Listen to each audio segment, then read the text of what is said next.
tes 1 2 3 cek. Dicoba 1 2 3 cek. Dicoba tes. Cek tes 1 2 3.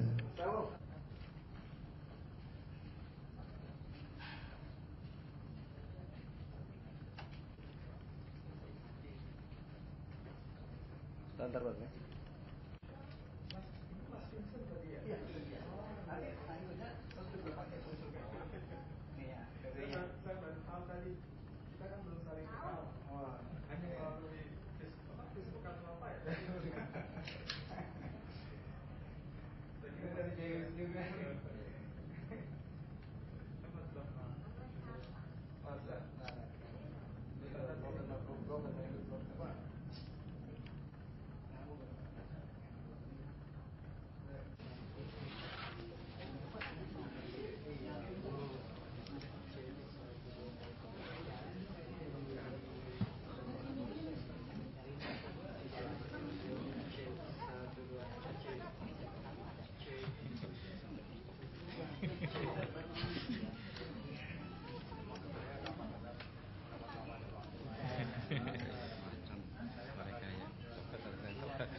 Mohon kepada semua pembicara untuk maju ke depan.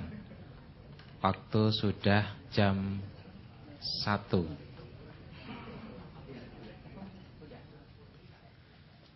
Langsung ke depan aja Pak. Cukup. Sudah disediakan kursinya. Sini. Pak Iksan, sini. Ya, para audiens segera merapatkan barisannya masing-masing. Acara sebentar lagi akan mulai. Terus kalau yang Kristen sebelah kanan dari saya ya, Islamnya sebelah kiri.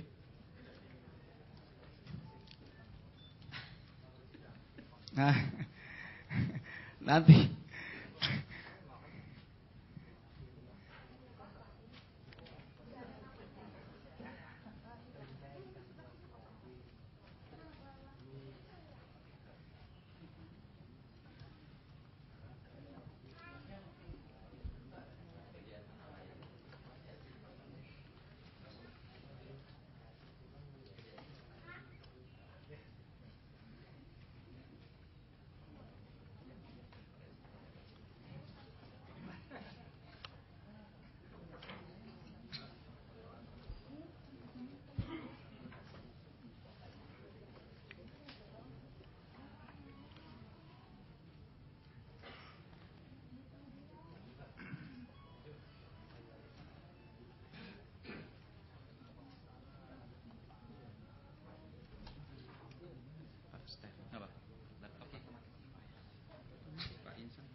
Sudah bisa dimulai Bapak Ibu? Atau dicoba Pak Insan? Ini acara seperti besar sekali, melebihi acara SBY ini. Lihat kameranya banyak banget nih.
Baik, kita mulai Bapak Ibu. Assalamualaikum warahmatullahi wabarakatuh. Salam sejahtera dan selamat siang untuk kita semua. Bersyukur kepada Tuhan pada siang hari ini kita masih bisa bersilaturahim, bertemu, berbagi cinta kepada sesama atas dasar keyakinan masing-masing. Semoga ini menjadi sebuah silaturahim yang produktif bagi keimanan kita masing-masing, semakin membuat kita kuat dan komitmen terhadap agama kita masing-masing. Bapak, Ibu, dan Saudara sekalian, siang hari ini acara dikemas dalam tema dialog, sebagaimana temanya di atas. Samakah nama Tuhan menurut Islam dan Kristen? Manusia pada hakikatnya siapapun dan kapanpun di sepanjang sejarah butuh terhadap yang bernama Tuhan. Tetapi ketika manusia berkelompok-kelompok kemudian masuk dalam agama-agama tertentu, lahirlah persepsi yang seringkali berbeda tentang Tuhan. Saat ini, siang ini akan didiskusikan apakah Tuhan menurut Islam sama dengan Tuhan menurut Kristen. Baik dalam pengertian nama, penyebutan, definisi maupun substansi. Masing-masing agama Kristen, Islam memiliki kitab suci yang menjadi dasar dan rujukan untuk mempersepsi dan menafsirkan terhadap Tuhan. Oleh karena itu diadakan dialog ini dengan tujuan yang pertama, Islam dan Kristen adalah agama dakwah. Ini menjadi sarana untuk dakwah, misi dan sosialisasi terhadap agama masing-masing, baik kepada komunitas sendiri maupun kepada komunitas yang lain. Yang kedua, untuk memberi sharing pengetahuan.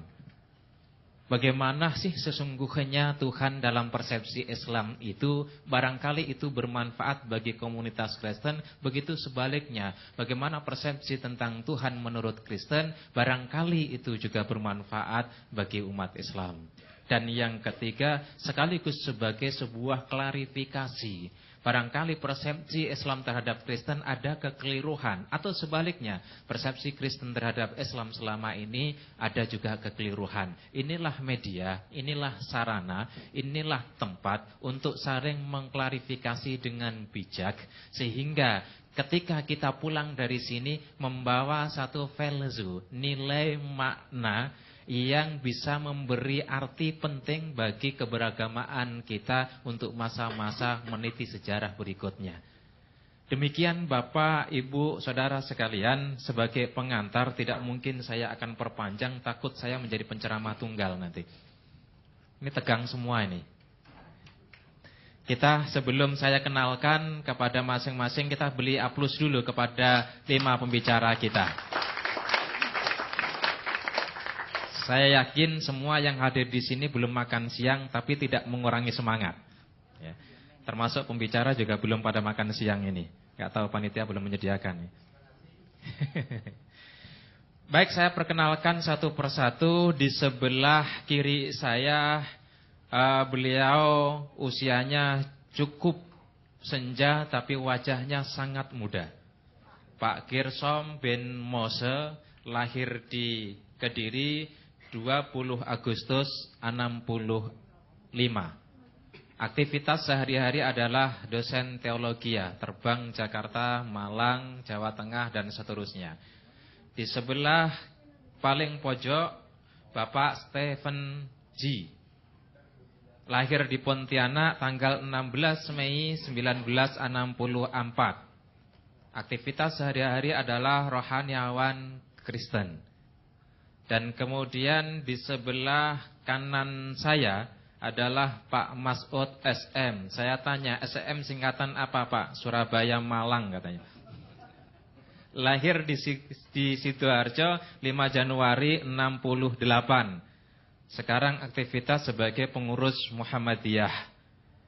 Kemudian sebelahnya lagi yang masih cukup muda, yaitu Bapak Muhammad Ali, mantan Dewan Pakar Kanisa Ortodok Syria, lahir di Surabaya 1 Oktober 1974. Aktivitas sehari-hari sebagai dosen Unair Ilmu Budaya Studi Islam Asia Tenggara. Dan yang paling pojok, yang paling muda sekali, itu bernama Bapak Insan LS Moko Ginta, lahir di Manado 8 September 1949. Jadi 4 tahun setelah Indonesia merdeka.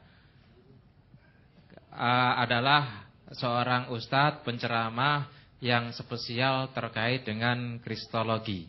Inilah 5 pembicara kita yang akan memberikan sajian ilmu dan sharing kepada kita semua para audien di sini. Kita sekali lagi mohon aplaus kepada 5 pembicara ini.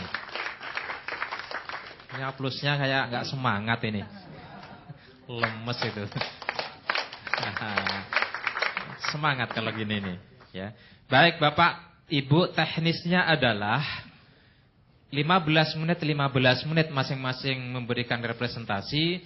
Islam 15 menit presentasi, Kristen 15 menit presentasi, dan seterusnya. Setelah itu nanti ada tanggapan 5 menit dimanfaatkan oleh silahkan 3 orang apa 1 orang, sini 5 menit 1 orang atau 2 orang, dan setelah itu baru Bapak Ibu memiliki hak untuk ikut sharing, berdialog, memberikan masukan sekaligus memberikan pertanyaan.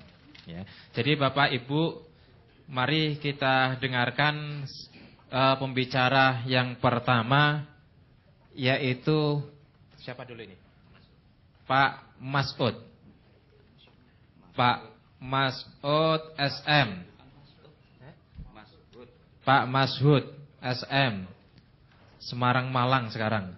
Kepada Pak Mas'ud ada 15 menit dimanfaatkan, silakan untuk presentasi. Kepada beliau dipersilakan.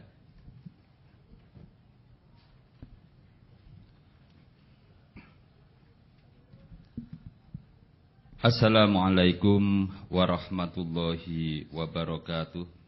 Waalaikumsalam. Bapak-bapak, ibu-ibu sekalian, bahwa kita sekarang membahas tentang masalah Tuhan. Kalau orang ini karena Pak Gersom Mujiono ini yang kemudian berubah namanya jadi Gersom Mose ini. Ya, Mose. Ben itu kalau bahasa Jawanya Pak Mujiono itu bajarno, biarkan, bukan anak. Kalau bahasa Ibraninya, Israelnya itu kan Ben itu anak. Ya, John Gersom, Ben Gersom siapa? Ben Mose. Mose, ya Mose Dayan ya. Ya, kita perlu tahu bahwa karena dia ini pengagum Yahweh, sedangkan dari Kristen yang lain itu memakai Allah dan orang Islam Allah. Terus siapakah yang benar dari nama Tuhan ini? Kita perlu tahu bahwa Nabi Ibrahim alaihissalam itu punya 2 anak. Yang pertama bernama Ismail, yang kedua bernama Ishak. Dan mustahil 2 anak ini tidak diajari tentang nama Tuhan. Itu mustahil. Mesti nama yang disebut oleh Ismail dan Ishak itu sama. Dan pasti itu. Tetapi kemudian kenapa orang-orang Yahudi sekarang menyebut Yahweh, sedangkan orang Islam menyebut Allah? Manakah yang benar? Kita perlu memahami ada nama-nama, ada sebutan yang mirip.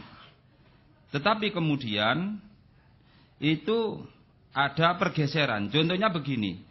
Yang dulu kalau namanya G itu bukan orang laki-laki suka sama laki-laki. Ya. Jadi G dulu arti yang sebenarnya adalah orang wanita yang cantik, lemah gemulai. Tapi kemudian pengertiannya bergeser menjadi orang G. Sama seperti komrad. Komrad itu sebenarnya bahasa Perancis yang artinya tentara, ya, teman sama-sama tentara yang satu kamar. Tapi kemudian dalam bahasa lain akhirnya itu adalah tentara Nazi. Kamrat. Jadi berubah. Begitu pula ada kalau di Yahudi hingga sekarang itu ada sebutan tentang Tuhan Eloah yang kemudian dijamakkan ketika Israel pecah jadi 2, di mana kerajaan Israel utara yang beribu kota di Samaria, karena mereka di samping menyembah Allah juga menyembah dewa-dewa yang lain. Maka kemudian nama Allah dijamakkan oleh mereka menjadi Elohim. Yang selanjutnya, kemudian kerajaan selatan yang beribu kota di Yerusalem, setelah mereka dihancurkan oleh Nebukadnezar dari Babilonia, mereka dilarang menyebut nama Allah. Sama seperti orang Indonesia pada zaman Orde Baru, orang-orang Islam terutama pegawai negeri dilarang menyebut nama Allah Subhanahu wa taala, tapi mereka harus menyebut Tuhan JME. Nah, kalau orang Yahudi ketika di Babilonia memakai istilah Yahweh yang artinya Dia yang mencipta. Dan sebenarnya istilah Yahweh itu baru muncul pada masa pembuangan di Babilonia itu.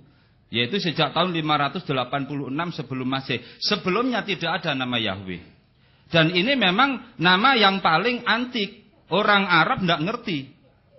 Seharusnya kalau sama-sama dari 2 orang keturunan Ibrahim, seharusnya akan ada kesamaan. Ternyata justru yang Yahweh dan Adonai itu tidak ada. Dan sebenarnya Yod, He, Wau, He itu nggak bisa disebut. Sehingga orang-orang Yahudi pun artinya nyebut Adonai itu. Lah masa nama Tuhan nggak bisa disebut itu kan aneh. Nah, oleh karena itulah sebenarnya ada kesamaan, mungkin karena dulu disebut Eloah yang kemudian terjadi distorsi sejarah, diartikan Tuhan gitu saja. Dan ternyata kemudian pada akhirnya orang-orang Kristen menganggap bahwa Tuhan itu melakukan inkarnasi, visualisasi berwujud manusia, yaitu Yesus. Lah, kita perlu ingat bahwa filosofi orang Kristen yang menyatakan bahwa Yesus merupakan firman yang hidup, Yesus adalah Allah, itu visualisasi sama dengan orang-orang Hindu. Di dalam kitab Rig Veda itu disebutkan orang bijak bisa memvisualisasikan Sang Hyang Widi. Nah, di antara visualisasinya adalah kerbau. Kalau ada acara besar seperti acara galungan, orang-orang Hindu itu menganggap itu ada kerbau yang disucikan dan menganggap kerbau inilah merupakan manifestasi wujud atau visualisasi dari Sang Hyang Widi. Yang kemudian orang-orang Islam Keraton Solo, Surakarta, hingga sekarang kalau satu suro itu ada yang disebut dengan kerbau Kiai Selamet. Wujudnya kerbau. Dan kerbau ini dia anggap sebagai juru selamatnya. Dimana kalau satu suro itu dimandikan, kemudian air bekas yang dipakai untuk mandinya Kiai Selamet ini itu dijual satu botol aqua besar, harganya 5.000. Nah, kemudian setelah diarak, orang-orang yang berjajar menyaksikan itu menunggu kalau kotorannya kerbau Kiai Selamet ini keluar, diambil, kemudian dijadikan obat. Ya. Meskipun mengaku bahwa ini adalah hewan, tapi merupakan visualisasi dari Sang Hyang Widi, Tuhan yang Maha Kuasa. Lah begitu pula orang Kristen ya, menganggap bahwa Yesus itu merupakan visualisasi dari Tuhan.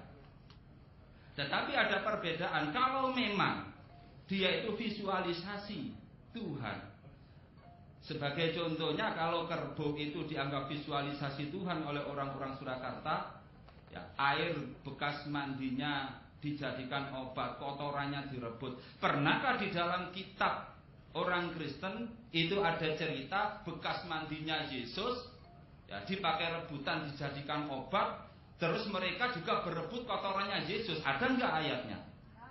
Dan tidak ada, saya kira. Berarti kerbau Kiai Selamet atau kerbau juru selamat yang ada di Surakarta berarti lebih hebat daripada Yesus. Nah, oleh karena itulah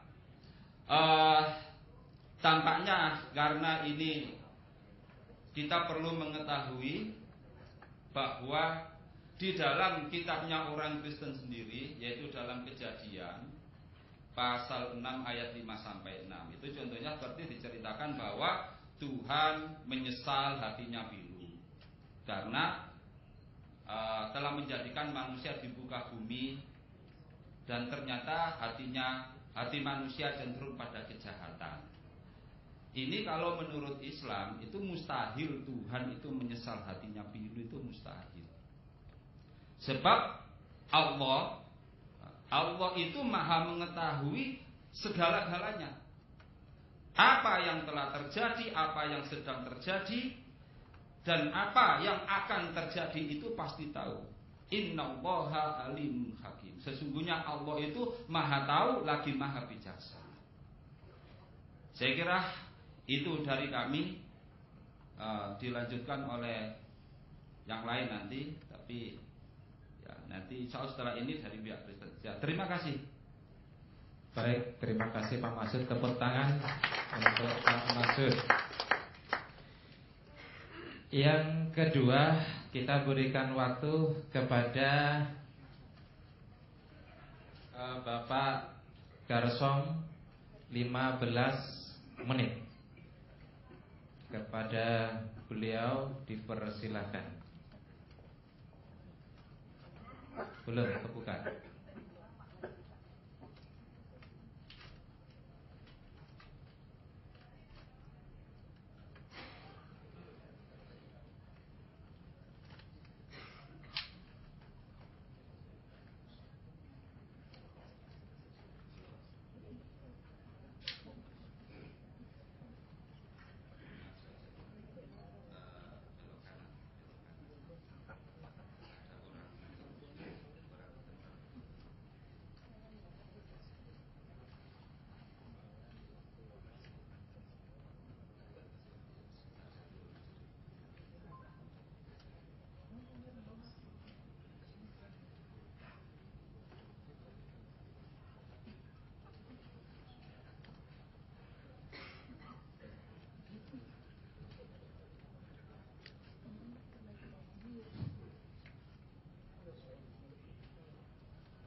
Boleh. Ya. Terima kasih waktu yang diberikan kepada saya. Salam semuanya. Salam sejahtera kita semuanya. Di sini saya akan berbicara tentang menanggapi judul kita saat ini, yaitu samakah nama Tuhan Islam dan Kristen. Ya, saya katakan beda. Apa alasan perbedaan itu? Yang mungkin bisa bantu saya untuk itu. Next Pak Senja. Perbedaan yang pertama adalah namanya. Ya, nama Tuhan orang Kristen dan orang Islam beda. Orang Islam dalam Quran surat 1 Al-Fatihah disebutkan bahwa dengan menyebut nama Allah. Ya, Allah adalah nama. Dan dalam Quran surat Yunus ayat 3 dikatakan sesungguhnya Tuhan kamu ialah Allah. Jadi nama Tuhan umat Muslim adalah Allah. Nah, sekarang siapa nama Tuhan umat Kristen? Yaitu Yahweh. Dalam Keluaran 3 ayat 15 dikatakan Yahweh Elohim nenek moyangmu, Elohim Abraham, Elohim Ishak dan Elohim Yakub telah mengutus aku kepadamu. Itulah namaku. Dikatakan dalam Keluaran 3 ayat 15, itulah namaku selama-lamanya dan sebutanku atau pengingatku turun temurun. Jadi nama Tuhan orang Kristen adalah Yahweh dari dulu, sekarang sampai selama-lamanya. Dalam Yesaya 42 ayat 8 dikatakan dalam bahasa Ibrani-nya, Ani Yahweh Husmi, aku ini Yahweh, itulah namaku. Ya, next. Nah, ini adalah nama Allah dalam bahasa Arab dan nama Yahweh dalam bahasa Ibrani atau huruf Ibrani. Ya, next karena waktu. Nah, kalau namanya beda, otomatis wujudnya juga beda. Ya, wujud daripada Tuhan umat Muslim adalah zat. Seperti tertulis dalam footnote Quran surat 1 Al-Fatihah yang mengatakan bahwa Allah ialah nama zat yang maha suci, yang berat disembah dengan sebenar-benarnya. Yang kedua dalam Quran surat 10 ayat 3 dan 32 disebutkan, zat yang demikian itulah Allah Tuhanmu, maka sembahlah Dia. Nah, sedangkan wujud Tuhan orang Kristen itu adalah roh. Dalam Yohanes 4 ayat 24 dikatakan Elohim itu roh, dan barang siapa menyembah Dia harus menyembahnya dalam roh dan kebenaran. Dan juga dikatakan dalam 2 Korintus 3 ayat 17 disebutkan, sebab Tuhan adalah roh. Di mana ada roh Elohim atau roh Tuhan, di situ ada kemerdekaan. Ya, next. Nah, kalau namanya beda, wujudnya beda, sorganya pun juga berbeda. Saudara, dalam Matius 22 ayat 30 disebutkan, sorganya orang Kristen tidak ada kawin-mawin atau tidak kawin dan tidak dikawinkan. Dikatakan pada waktu kebangkitan orang tidak kawin dan tidak dikawinkan, melainkan hidup seperti malaikat di surga. Jadi malaikat itu tidak punya jenis kelamin. Ya, waktu itu ada peristiwa dalam ayat ini, ada murid-murid Yesus bertanya kepada Yesus, Yesus, ada perempuan punya 5 suami. Nanti di surga siapa yang menjadi suami daripada perempuan ini? Lalu dikatakan, jangan sesat. Pada waktu kebangkitan orang tidak kawin dan tidak dikawinkan, melainkan hidup seperti malaikat di surga. Nah, sedangkan surga dari pihak Muslim itu ada kawin mawin. Dalam Quran surat 52 ayat 19 sampai 20 dikatakan, makan dan minumlah dengan enak sebagai balasan dari apa yang telah kamu kerjakan. Selanjutnya, mereka bertelekan di atas dipan-dipan berderetan dan kami kawinkan mereka dengan bidadari-bidadari yang cantik bermata jeli. Jadi untuk kaum Muslim itu di surga disediakan bidadari. Surganya orang Kristen tidak ada bidadari. Ya, belum. Sabar dulu. Ya. Nah, saudara, tidak hanya kawin mawin, tapi juga ada makan dan minum. Ya. Di surga orang Kristen tidak ada makan dan minum. Ya, next. Surganya beda. Nah, surganya pun kalau Kristen sama Muslim beda. Surganya orang Kristen tidak ada jinnya, ya, tidak ada jinnya. Tapi surga orang Muslim yang tertulis dalam Quran itu ada jinnya, ya. Dalam Quran surat 55 ayat 46 dalam Quran dikatakan bahwa dan bagi orang yang takut menghadap Tuhannya ada dua surga, yaitu surga untuk manusia dan surga untuk jin, ya. Ya, next. Cara masuk surga. Orang Kristen untuk masuk surga hanya satu jalan, yaitu lewat Tuhan Yesus Kristus. Dalam Yohanes 14 ayat 6 Yesus mengatakan, Akulah jalan dan kebenaran dan hidup, tidak seorang pun sampai Bapa di surga kalau tidak lewat Aku. Dalam Kisah 4 ayat 12 dikatakan, di bawah kolong langit ini tidak ada nama yang bisa menyelamatkan kecuali Yesus Kristus. Nah, Islam lewat apa? Ya. Dalam Quran surat 2 ayat 82 dikatakan, dan orang-orang yang beriman serta beramal saleh, mereka itu penghuni surga, mereka kekal di dalamnya. Jadi lewat amal, ya. Makanya saudara kita banyak beramal. Ya. Yang kelima, utusannya beda, ya. Kristen, Bapak Yahweh hanya mengutus utusan yang terakhir, yaitu Yesus Kristus atau Yeshua HaMashiach. Yesus adalah rasul daripada Yahweh. Sedangkan Islam, ya, Allah mengutus utusan yang terakhir adalah Muhammad sebagai Rasulullah. Ya, next. Kitabnya, ya, kalau memang Tuhannya berbeda, namanya berbeda, otomatis kitabnya juga berbeda, ya. Kitab suci orang Kristen sebagai firman daripada Bapa Yahweh. Untuk siapa? Hanya untuk manusia. Nah, sedangkan Al-Quran adalah sebagai firman Allah atau wahyu Allah. Untuk siapa? Ternyata untuk manusia dan jin. Dalam penutup Quran surat 72 Al-Jin disebutkan bahwa surat Al-Jin menerangkan bahwa Al-Quran di samping petunjuk bagi manusia juga sebagai petunjuk bagi jin, ya. Nah, mengapa jin perlu mendengar Al-Quran? Karena nanti dia juga bisa masuk surga. Surganya tadi sudah saya katakan ada jinnya juga. Ya, next. Nah, beda firmannya, ya. Alkitab dan Al-Quran. Alkitab, Bapak Yahweh tidak menciptakan iblis, ya, atau setan. Quran, dalam Quran surat 7 ayat 12 dikatakan Allah menciptakan iblis dari api, ya. Nah, ini ayat di bawah. Allah berfirman, apa yang membuatmu tidak mau sujud kepada manusia? Jawab iblis, saya lebih baik daripadanya, ya. Engkau menciptakan saya dari api. Jadi iblis diciptakan dari api. Sedang dia manusia, engkau ciptakan dari tanah. Ya, next. Nah, beda kitabnya yang lain. Saudara, kalau di Alkitab yang dilemparkan ke api itu adalah temannya Daniel, yaitu Sadrah, Mesah, dan Abednego atau SMA, ya. Sadrah, Mesah, Abednego atau Hanaya, Misael, dan Asaria. Tapi dalam Quran yang dilemparkan ke dalam api itu bukan Sadrah, Mesah, Abednego, tetapi Ibrahim atau Abraham. Ya, next. Isi kitabnya yang lain bedanya. Kitab orang Kristen dalam Kejadian 7 ayat 13, ya, Nuh dan seluruh keluarganya diselamatkan.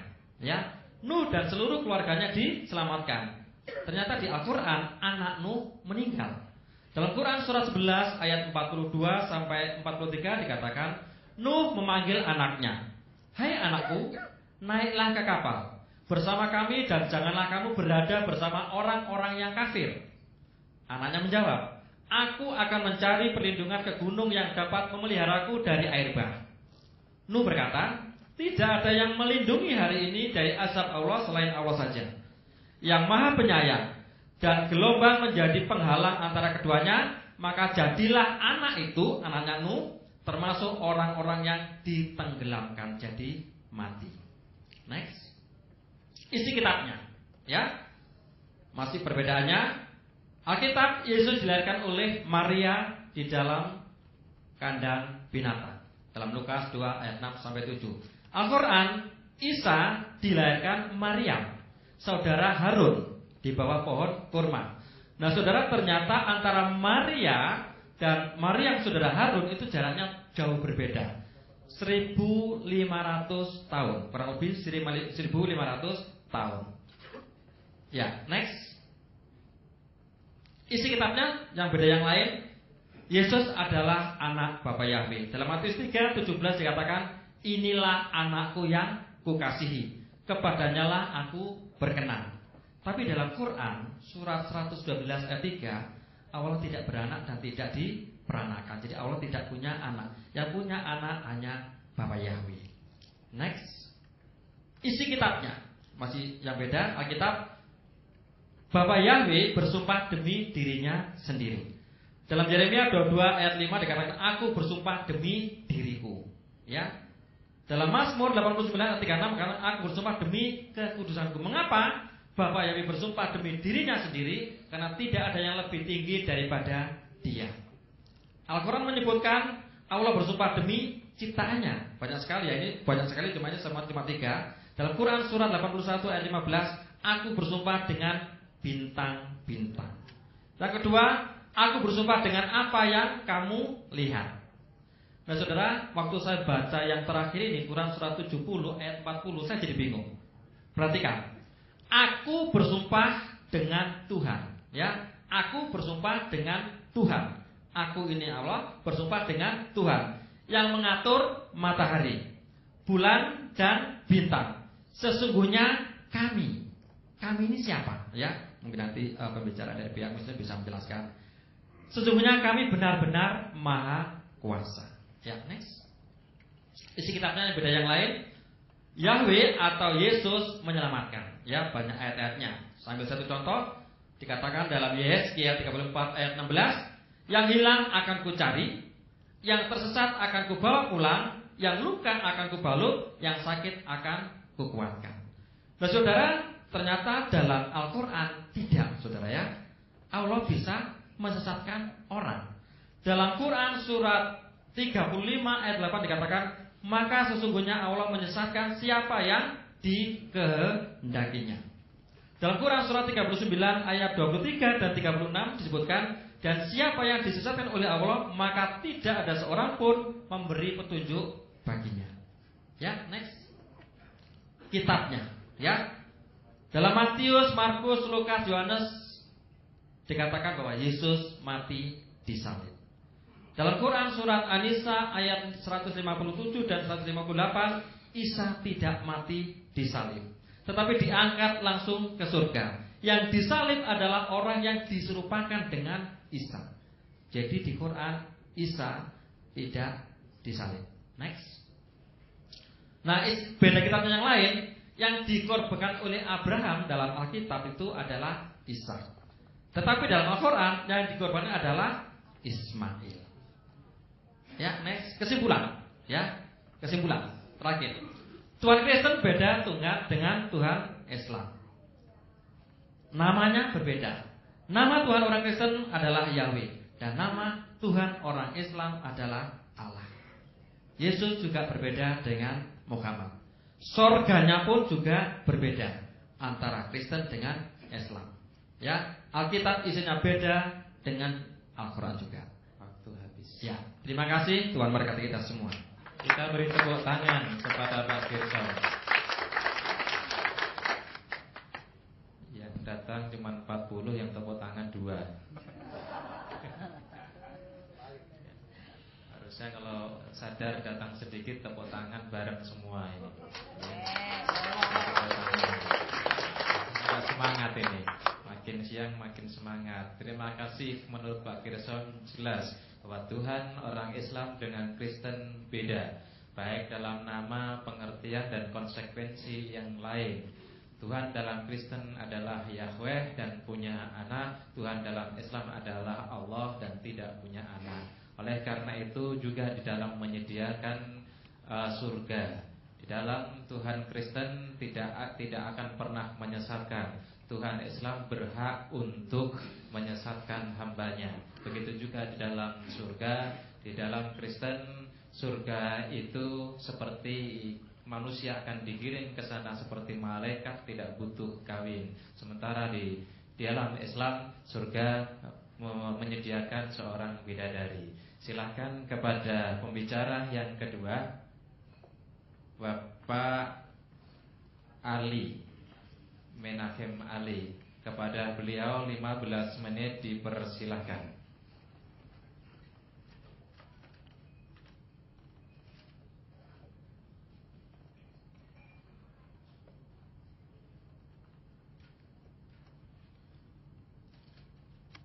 Bismillahirrahmanirrahim. Bishem Yahweh Ar-Rahman Ar-Rahim. Alhamdulillahi Rabbil Alamin. Haleluya Ribbon Alamin. Ar-Rahmanir-Rahim. Ar-Rahman Ar-Rahim. Maliki Yawmiddin. Melek Yawmiddin. Assalamualaikum warahmatullahi wabarakatuh. Shalom alaikum. Waalaikumsalam warahmatullahi wabarakatuh.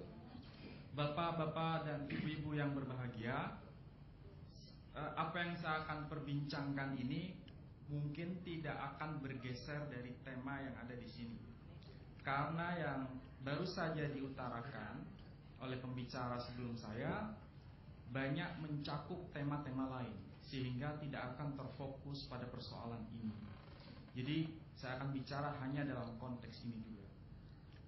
Bapak, Ibu, dan saudara-saudara yang berbahagia, antara Islam, Kristen, dan Yahudi itu dikenal sebagai Bnei Av Echad, anak-anak dari Bapa yang satu, yakni menunjuk pada Avinu Abraham alaihissalam, yakni menunjuk pada bapa kita yang bernama Abraham. Masalahnya, apakah Abraham atau Ibrahim itu berbahasa Ibrani ataukah berbahasa Arab? Ada sebuah lelucon yang cukup unik untuk kita renungkan kembali. Di antara kaum muslimin, sebagian kecil ya, tidak semuanya, mengatakan bahwa Al-Quran itu diturunkan dalam bahasa Arab, tetapi nabi-nabi mulai sejak awal hingga Nabi Muhammad SAW itu berbahasa Arab. Jadi semuanya berbahasa Arab. Jadi mulai dari Adam, kemudian Nuh, kemudian Ibrahim, Ismail, dan semuanya itu berbahasa Arab. Karena menurut Quran teksnya berbahasa Arab. Sementara sebagian kecil dari komunitas Kristiani juga mempunyai kesimpulan yang sama, bahwa tanah atau Torah, Nevi'im, Ketuvim atau perjanjian lama itu nabi-nabinya semua berbahasa Ibrani. Tidak ada satupun yang berbahasa yang bukan bahasa Ibrani. Jadi kedua komunitas ini sama-sama terjebak pada pemahaman ekstrim. Karena kalau dilihat dari sisi sejarah, Abraham itu bukan orang yang berbahasa Ibrani dan juga bukan orang yang berbahasa Arab. Makanya kalau kita melihat data-data sejarah, misalnya pembuktian teks-teks kuno pada masa Hammurabi yang sezaman dengan Abraham, Abraham itu berbicara bahasa Aram. Makanya dia disebut sebagai Padan Aram, orang yang berasal dari Padan Aram. Dan bahasa Ibrani belum muncul saat itu. Ini kalau kita berbicara secara jujur berdasarkan bukti sejarah. Nah, ada satu teks yang cukup menarik dalam teks kuno tadi yang saya sebutkan. Itu disebutkan nama Israel, bahasa Padan Aram ya, bahasa Aram zaman Abraham. Di dalam Quran tertulis kata Israel, yang muncul kata il. Sedangkan dalam teks Hebrew dalam kitab perjanjian lama tidak muncul kata il, tapi Yisrael, Yismael, yang muncul kata el, bukan il. Kemudian kata bahasa Arab itu Ismail. Jadi dari sisi bahasa Aram, bahasa Abraham itu lebih dekat dengan bahasa Arab dibandingkan dengan bahasa Ibrani. Karena bahasa Ibrani muncul kata el, bahasa Arab muncul kata il, bahasa Ibrahim, Abraham muncul kata il. Jadi kedekatannya sangat luar biasa. Ini kalau kita tidak bicara mengenai teks Quran atau teks Taurat saja, tapi harus berdasarkan teks historis. Yang kedua, apakah il atau el itu adalah nama Tuhan? Tidak. Itu bukan nama Tuhan, tetapi sebutan untuk Tuhan. Lalu namanya siapa? Nama yang dipakai oleh Abraham. Yang jelas tadi pengantar awal dari pembicara yang bernama Pak Masyhud, tidak mungkin Abraham mengajarkan nama yang berbeda kepada anak-anak mereka. Buktinya, kalau di dalam perjanjian lama, Hagar pun mengenal nama YHWH. Muncul kata itu, YHWH. Tapi masalahnya Pak Gersom melafalkannya Yahweh. Padahal seluruh kitab perjanjian lama tidak satu pun muncul kata Yahweh. Tapi yang muncul adalah variasi kata Yehwi, kata Yehwa, kata Yahwa. Bukan Yahweh. Saya tidak tahu dari mana kata Yahweh itu sendiri. Itu pelafalan yang tidak pernah tertulis di dalam kitab perjanjian lama hingga hari ini. Dari mana kata Yahweh? Yang muncul kata yang lain, bisa dicek dan dicatat. Dalam Mazmur misalnya, dalam kitab Mazmur pasal 144 ayat yang ke-15 muncul kata Yahwa. Yahwa, bukan Yahweh. Kejadian 15, 2 dan 8 muncul kata Yehwi. Yeremia pasal 3 ayat 25 muncul kata Yehwa, bukan Yahweh. Nah, ini patut menjadi bahan renungan kita bersama. Mengapa banyak variasi penyebutan kata YHWH itu? Sampai detik sekarang ini, orang Yahudi tidak pernah melafalkan kata YHWH tadi. Dalam berbagai versinya tidak pernah dilafalkan. Meskipun itu tertulis dalam kitab perjanjian lama. Tapi yang dilafalkan adalah kata Adonai.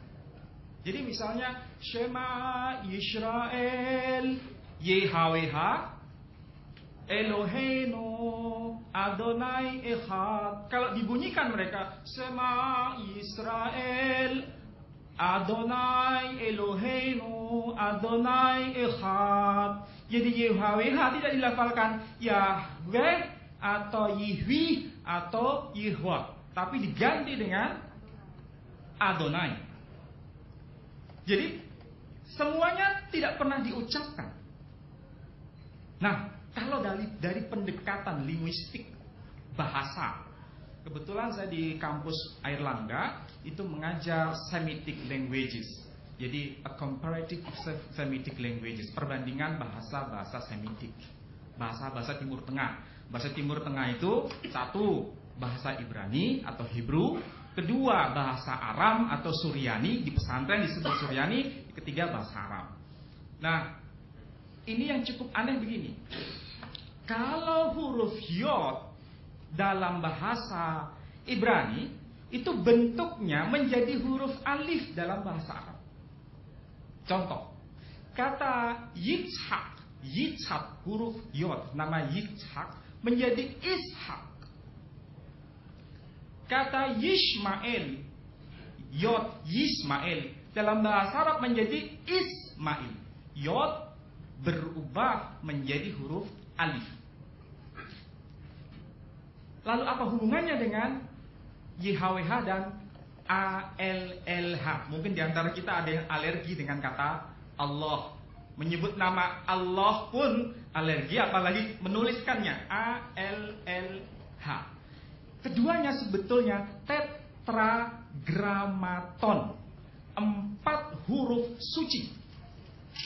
4 huruf suci. Yod, Hei, Vav, Hei. Yang dibunyikan menurut versi Pak Gersom tadi, Pak Gersom ya, itu dibunyikan Yahweh, padahal itu salah besar. Sampai sekarang orang Yahudi tidak pernah menyatakan begitu. Sedangkan ALLH pelafalannya semuanya sepakat dilafalkan Allah. kecuali kalau ketemu dengan huruf lam yang merupakan jar majrur, maka menjadi bukan lillahi tapi lillahi. Itu menunjukkan nama. Nah, saya katakan tadi bahwa huruf yod menjadi alif, Yahweh menjadi Allah. Itu sebetulnya tidak bergeser dari kajian bahasa. Jadi hanya perbedaan cara mengucapkan, tapi menunjuk pada sang nama yang disepakati bersama dari antara dua anak itu, Ismail dan Israel. Jadi tidak bergeser. Yang celakanya begini. LAI menggunakan kata Allahku, Allahmu, Allah mereka, Allahnya. Itu menurut orang Kristen di Timur Tengah itu keliru. Karena kata Allah itu tidak mungkin dipasangkan dengan pemilik. Kata ganti milik nggak mungkin. Jadi nggak mungkin orang Arab mengatakan Allahi, Allahuka, Allahukuma, Allahukum, nggak bisa. Tapi Allah saja. Yang bisa itu ilahuna, ilahi, ilahuka, ilahukum. Bahasa Ibrani juga sama. Bahasa Ibrani tidak bisa Elohim menjadi Elohimku, Elohimmu, Elohim kita. Yang saya baru dapat tadi itu Indonesian Literal Translation itu kan mengkritik LAI, tapi sebetulnya juga melakukan kesalahan yang sama karena Elohim dipasangkan dengan kata ganti milik. Nggak bisa dalam bahasa Ibrani, nggak ada Elohim Hem, nggak bisa. Yang ada adalah Elohihem atau Elohenu, ilah kami, atau Eloheka atau ilahmu. Saya kadang-kadang juga bingung, yang mengkritik kok sama hasilnya dengan yang dikritik. Jadi sama, yang LAI nggak ngerti bahasa Arab, yang kelompok Indonesian Literal Translation juga nggak ngerti bahasa Ibrani. Jadi sama-sama buta bahasa dalam konteks ini. Jadi itu yang menjadi persoalan. Kesalahan LAI menggunakan nama suci Allah dihubungkan dengan kata ganti milik. Yang Elohim itu sebutan dihubungkan dengan kata ganti milik. Seharusnya bergeser menjadi ilah kami, itu mungkin kami bisa terima. Tapi kalau ada Elohim kami, Elohimku. Jadi coba misalnya Injil Matius pasal yang ke-28 atau 27 seingat saya. Ketika Yesus disalibkan, apa yang dikatakan? Eli, Eli, lama sabachthani. Dia tidak bilang Elohimi, Elohimi, lama sabachthani. Nggak bisa. Jadi harus Eli, ilahku, ilahku, mengapa engkau meninggalkan aku? Bahasa Arabnya ilahi, ilahi, limada taroktani. Ilahi, ilahi, artinya ilahku, ilahku. Bukan Allahi, Allahi, limada taroktani. Itu keliru besar. Jadi harus betul-betul arif kita. Belajar agama-agama itu bukan emosi, tapi karena betul-betul dengan studi yang dengan pencerahan hati, terutama dengan bahasa ini yang paling penting, supaya tidak saling memusuhi. Ini kan tidak saling memusuhi, tapi menjelaskan dalam konteks akademik. Kalau saya dosen kemudian menjelaskan dengan posisi memihak, saya juga pengkhianat dari sisi akademisi. Nah, jadi kesimpulannya apa? Kesimpulannya, orang Yahudi ada juga yang Muslim sekarang, dan mereka tidak alergi dengan istilah haleluya. Haleluya itu sama dengan alhamdulillah, karena istilah Yah itu adalah kependekan dari kata Yahweh atau Yahweh. Dan dalam Al-Quran nama Yah, potongan kata Yah muncul dalam nama Zakaria. Zakaria itu bahasa Ibrani yang diarabkan. Kalau istilah Zakaria diambil dari bahasa Arab, sangat keliru. Karena kalau istilah Zakaria dari bahasa Arab, itu dari kata zakar dan ya. Zakar itu sangat negatif. Bapak Ibu pasti tahu maksudnya apa itu, zakar. Dan itu tidak mungkin, apalagi dihubungkan dengan seorang nabi. Ternyata kata Zakaria dari kata Zechor ya. Zechor ya, Zechor itu ingat ya Tuhan. Jadi Tuhan mengingat. Nah itu yang sebagai pengantar barangkali. Jadi nggak ada bedanya istilah Yahweh dengan Allah. Maksudnya sama, menunjuk pada proper name, nama diri. Sebutannya bisa Elohim, bisa Ilah, bisa Elohei, bisa Eloah dan sebagainya. Saya kira itu pengantar. Saya tidak akan bahas yang lain dan mudah-mudahan nanti bisa diskusi lebih lanjut. Terima kasih. Tepuk tangan untuk Pak Muhammad Ali. Kita senang Pak Muhammad Ali nggak pakai bahasa Ibrani semua. Tapi kalau sempat pakai bahasa Ibrani semua nggak ada yang paham ini. Jadi menurut beliau karena memang ahli bahasa menyebutkan sebenarnya ada padanan yang bisa ditarik mundur dari kata Tuhan itu, yaitu Allah, YHWH dan seterusnya. Untuk lebih jelas dan tegas lagi kepada beliau Bapak Stephen G, 15 menit dipersilahkan. Selamat siang semuanya. Sorry, berapa hari ini cuaca tidak bersahabat, jadi mengganggu suara saya. Tapi paling tidak masih bisa Bapak Ibu mendengar dengan jelas ya. Baik ya, oke. Nah,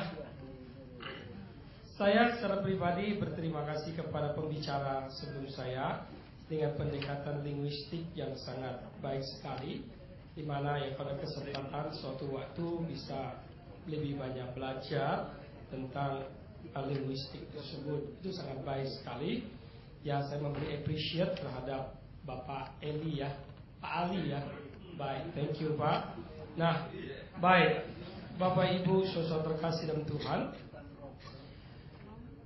topik ini adalah berbicara apakah Tuhan Kristen sama dengan Tuhan Islam itu sama. Nah, saya akan berbicara dulu dengan pendahuluan bahwa sebenarnya kita tidak pantas ya secara membicarakan dia, harusnya dia yang membicarakan kita.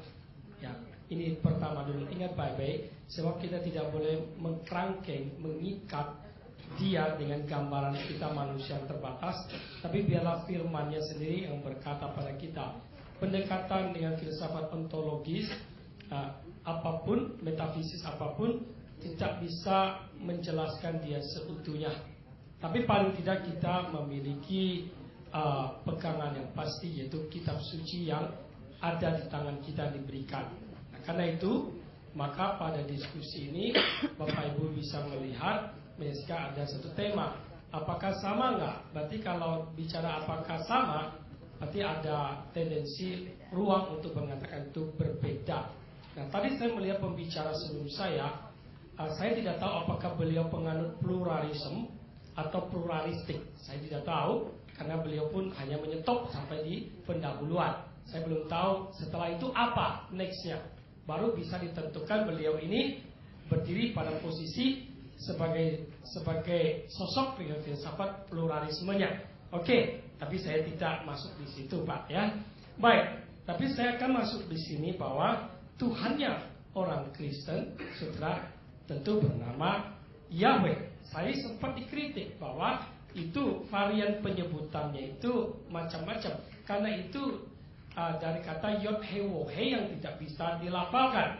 Lalu dikatakan bahwa itu adalah dengan istilah tetragrammaton, nama yang suci. Nah, di sini saya mesti mengoreksi, tetragrammaton itu bukan nama yang suci. Tetragrammaton adalah tetra, 4, grama itu kata, ton itu bunyi. Berarti ada 4 huruf yang bisa dibunyikan. Jadi kalau disebut nama yang suci, maaf Pak, pendekatan linguistik Bapak di sini perlu sedikit dikoreksi juga, ya. Saya sangat menghargai Bapak punya ilmu luar biasa, tapi tetragrammaton, maaf, itu artinya bukan nama yang suci. Tetra itu 4, grama itu kata, ton itu bunyi.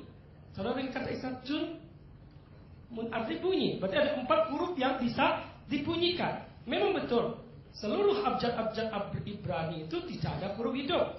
Maka kaum Masoretik coba menambahkan huruf hidup supaya orang-orang Ibrani yang diaspora yang jauh bisa membacanya suatu hari. Tapi hari ini pun kalau Anda ke Israel atau ke Palestina, saya pernah ke sana, saya juga pernah ke Masjid Umar, saya pernah ke Yordan. Nah, saya kesulitan sekali untuk membaca Karena memang betul Ibrani tidak memiliki huruf hidup. Seperti kayak Ibrani botak, kayak kepala saya begitu saudara ya. Tapi masih ganteng sedikit lah. Tim sepak bola yang saudara lihat dari Israel pun tidak ada huruf hidup. Lalu bagaimana bisa membaca kalau tidak ada huruf hidup? Saudara, orang Ibrani itu bahasa ibu mereka. Mereka tidak memerlukan huruf hidup untuk bisa membaca dan mengerti. Ya. Nah, kita lihat misalnya kata haleluya, itu juga tidak ada huruf hidup.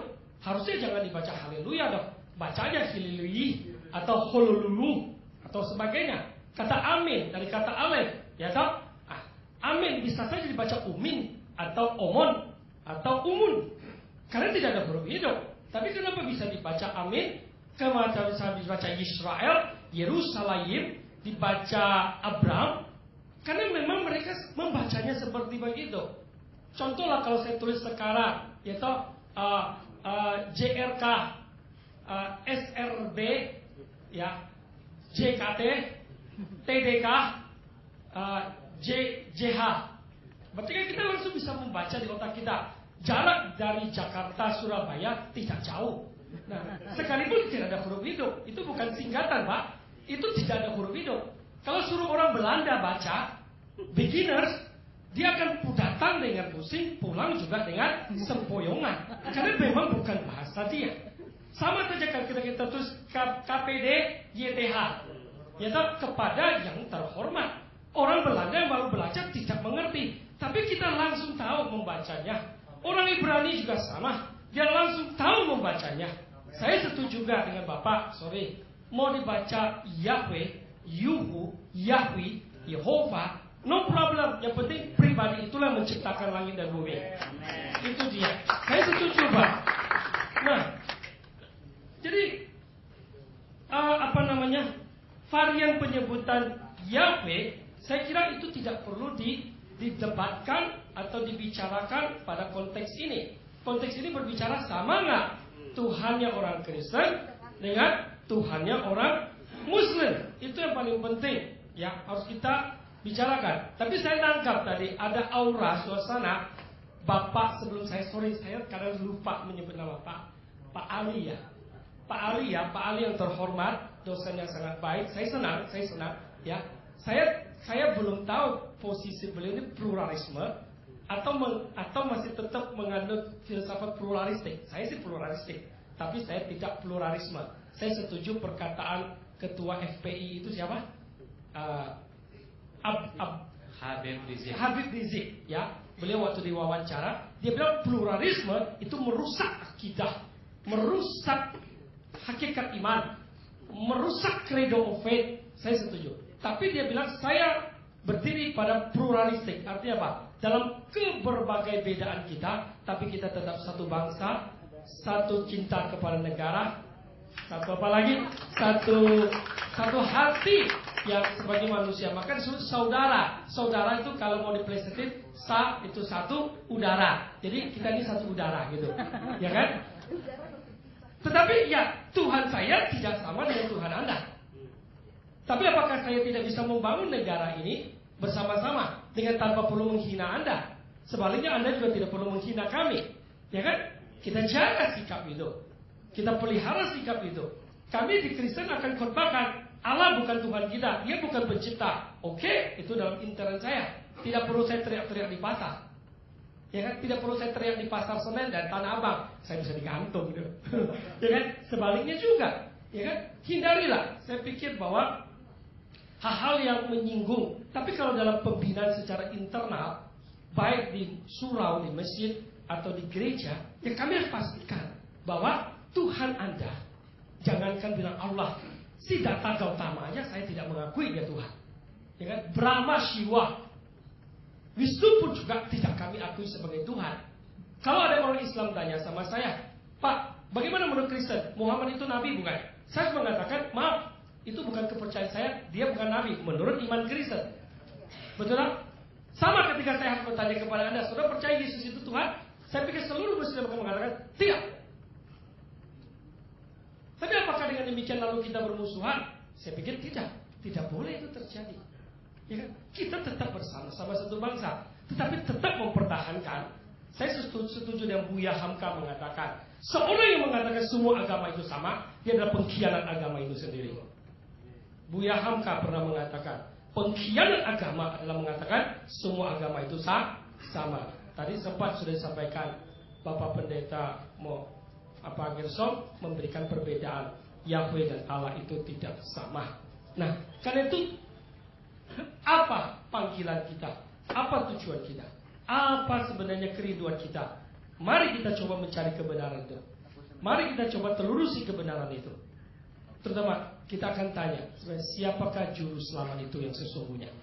Kalau berbicara tentang juru selamat, sekali lagi, saudara, Yahweh yang berjanji di dalam perjanjian lama, yang tadi dikutip dengan kata Tanakh, yaitu Torah, Ketuvim dan Navim itu. Banyak sekali dalam nabi-nabi yang mengatakan dia adalah juru selamat dan dia adalah penebus. Lalu hebatnya dia pernah mengatakan bahwa namaku itu turun temurun, zikri la dor. Nah, saya sudah kata zikri dalam Ibrani, dalam Muslim, dalam Arab itu menjadi zikir. Kata zikir muncul ya gitu ya, kata zikir. Nah, zikir itu apa? Nah, itu artinya mengenang. Mengenang. Berarti kalau mengenang tidak boleh dilupakan, tidak boleh diganti, tidak boleh diterjemahkan sembarangan. Nama Yahweh itu harus dikenal.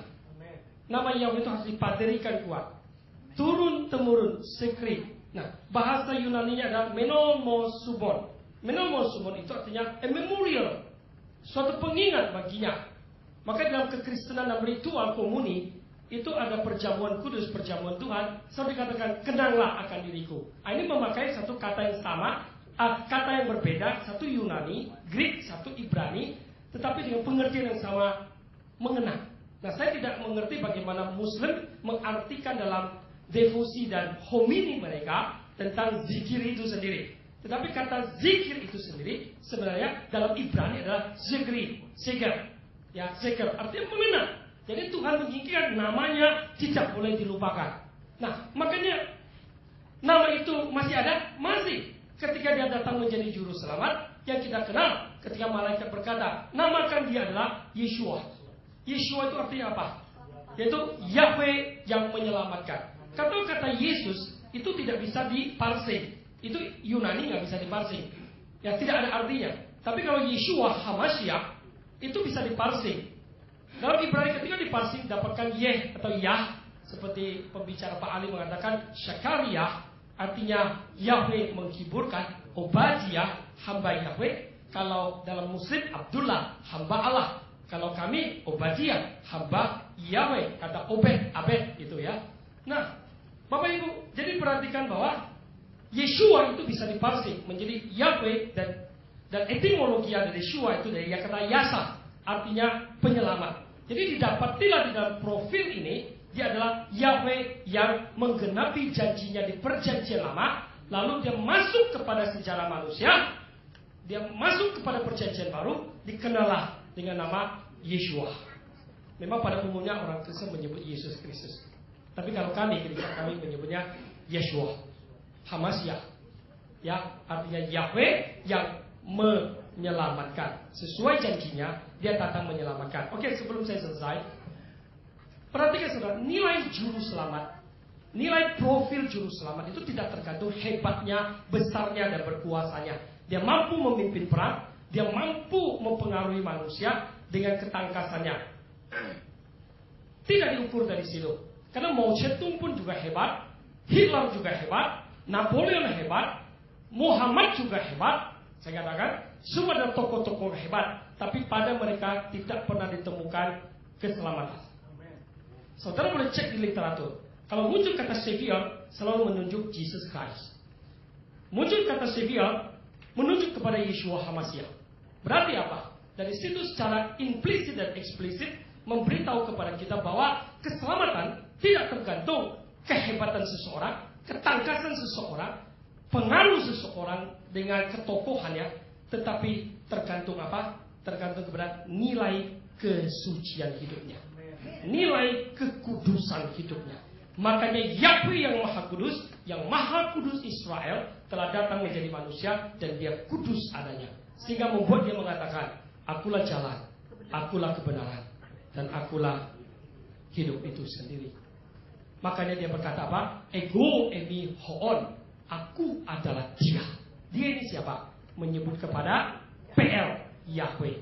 Yang kalau Pak Ali mengatakan adalah Allah, berarti kalau saya samakan persepsi, berarti baik Allah itu, kalau saya samakan persepsi ya, baik Allah itu maupun Yahweh itu, keselamatan itu di dalam diri Yeshua.